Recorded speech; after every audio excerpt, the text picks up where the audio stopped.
Assalamualaikum warahmatullahi wabarakatuh. Bismillahirrahmanirrahim. Alhamdulillahirabbil alamin.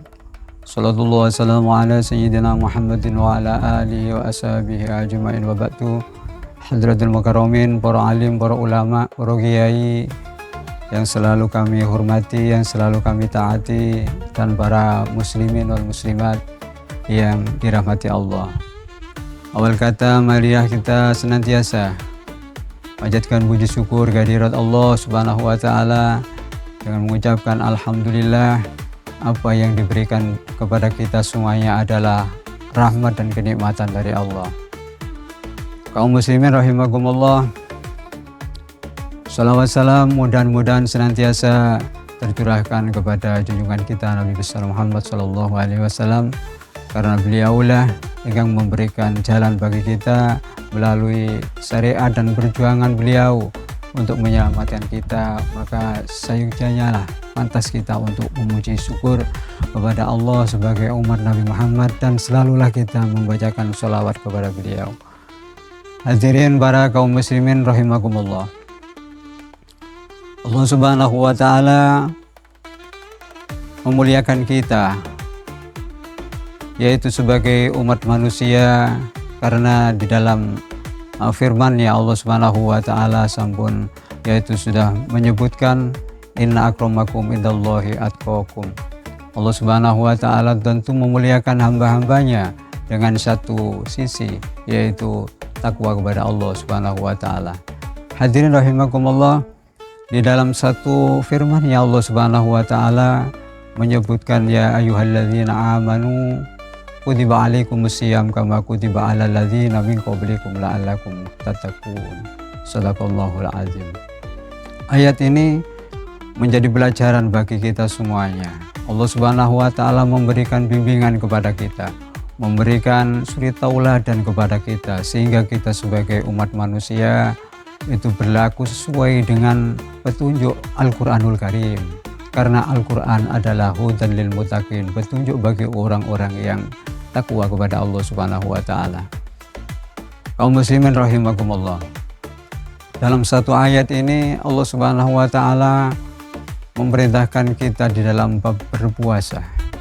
Namun Allah Subhanahu wa taala mengawali dengan seruan untuk menyerukan kepada kita semuanya umat muslimin dengan seruan yang sangat indah sekali, yaitu ya ayyuhalladzina amanu, wahai orang-orang yang beriman. Ini adalah satu pelajaran bagi kita yang patut kita ambil. Allah Subhanahu wa taala menyerukan seseorang, kita sebagai orang-orang yang mukmin adalah orang-orang yang dimuliakan oleh Allah, orang-orang yang dihormati oleh Allah dengan sebutan ya ayyuhalladzina amanu, wahai orang-orang yang beriman.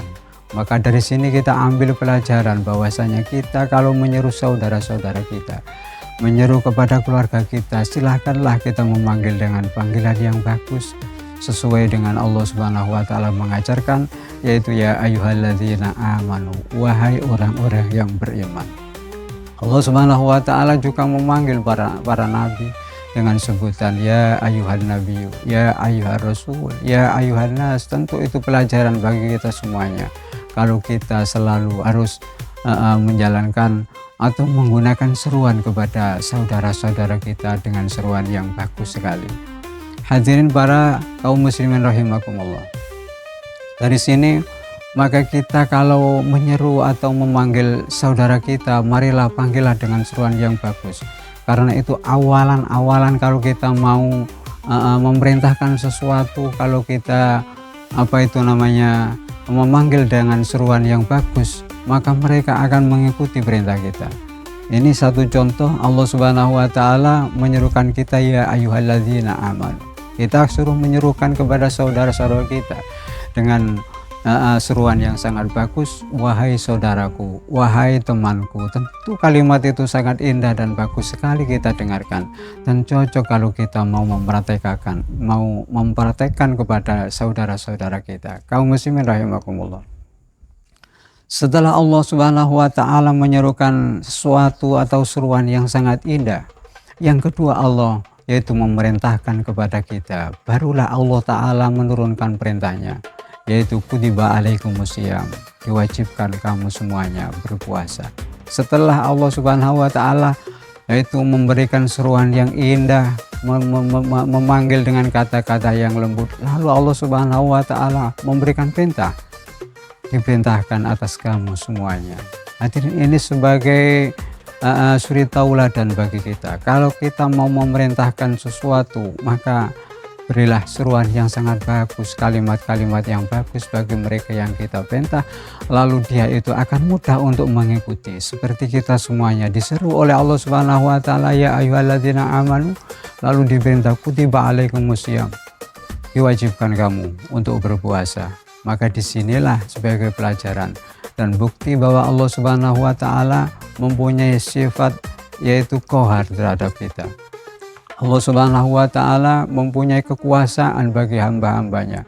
Kalau hamba-hambanya diperintahkan oleh Allah, Allah yang maha kuasa, Allah yang maha perkasa, tidak ada yang mau menolaknya. Kutiba alaikumusiyam, kamu diwajibkan berpuasa. Siapa yang mau menolaknya? Karena semuanya itu adalah rahmat dari Allah Subhanahu wa taala. Allah taala punya tujuan yang sangat istimewa ketika kita itu diperintahkan untuk berpuasa. Apa Allah Subhanahu wa taala ketika memerintahkan sesuatu, yaitu hadiahnya sangat besar sekali. Satu yaitu la'allakum tattaqun. Walaupun Allah Subhanahu wa taala sebelumnya itu juga memberikan perintah terhadap orang-orang sebelum kita, kama kutiba 'alal ladzina min qablikum, bukan kamu saja yang diperintah puasa, tapi orang-orang sebelum kamu diperintahkan untuk berpuasa juga.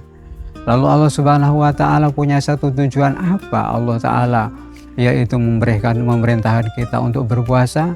Tentu bukan menyengsarakan kita sebagai hambanya, tapi Allah Subhanahu wa taala mengangkat derajat kita yang sangat tinggi.